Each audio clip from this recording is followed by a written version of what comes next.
Brr, it's cold in here. There must be some frozen foods in the atmosphere. Hi, I'm Tracy Lockwood Beckerman. I'm a registered dietitian in New York City, and it's my job to help you figure out what to eat and why. Have you ever wondered what a dietitian keeps in her freezer? Want a sneak peek? Well, you're in luck, because on this episode of You vs. Food, we're taking a field trip into my freezer to answer the questions, are frozen foods really good for you, and what are the healthiest choices? Bundle up, because what's cooler than being cool? Ice cold!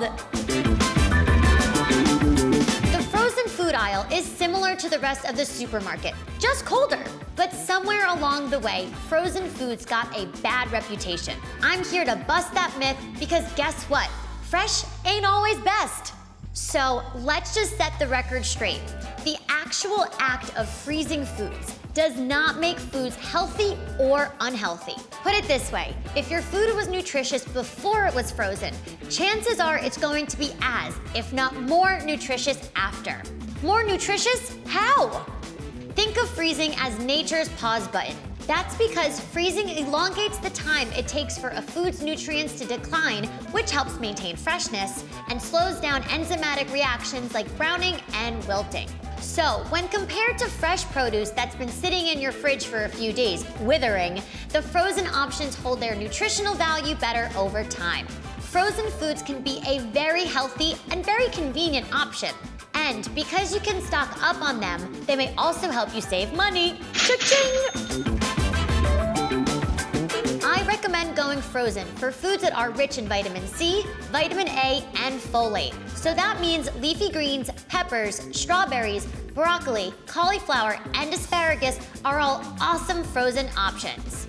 Also, fish can be even more nutritious when frozen. Because fish are frozen almost immediately, the pristine, peak quality nutritional benefits are essentially frozen in time. The fresh fish on display at the store might be a few weeks old, meaning the nutrients have been on the decline. Plus, buying frozen fish is a win for sustainability because it decreases waste. Oh, and did I mention that it might be less expensive too? More and more people have been going plant-based, dairy-free, and gluten-free. Frozen food brands are capitalizing on this opportunity to make items that suit these dietary goals. That means my freezer has been very full as of late. Here's a lineup of the freezer section staples I always keep in stock.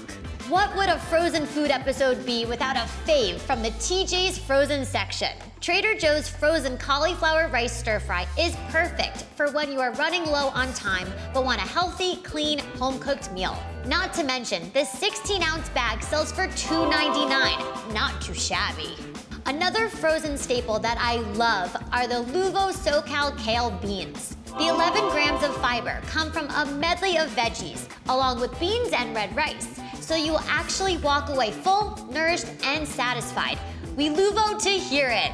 Van's multigrain waffles are another frozen grocery go-to when I'm looking to remix my brekkie a bit. The waffle has a combo of real whole grains coming from millet, oats, and brown rice, which will provide the body with a slow release of constant energy to help you power through your overflowing morning inbox. Yikes!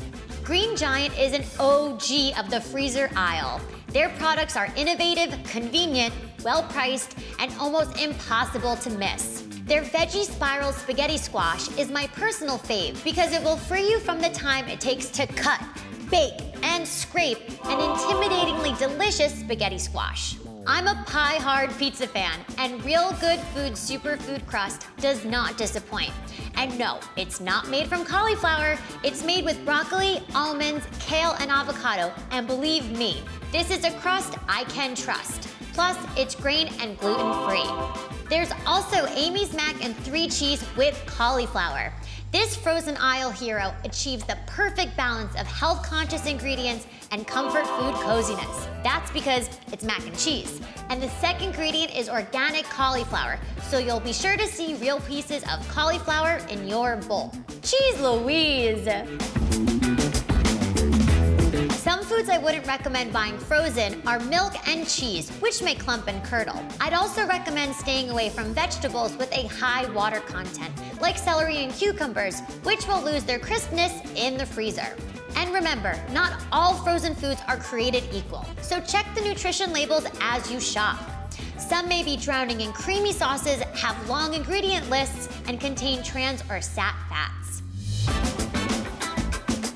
Whether you are someone that is trying to save money, stock up on essentials, or just find a way to make your life a little bit easier, frozen foods can be a great healthy option, provided that you're still reading the labels for nutrition and ingredients. Thank you for watching this episode of You vs. Food. Want more tips and tricks for what to eat and why?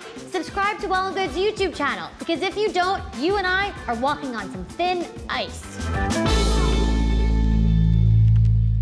The cold never bothered me anyway.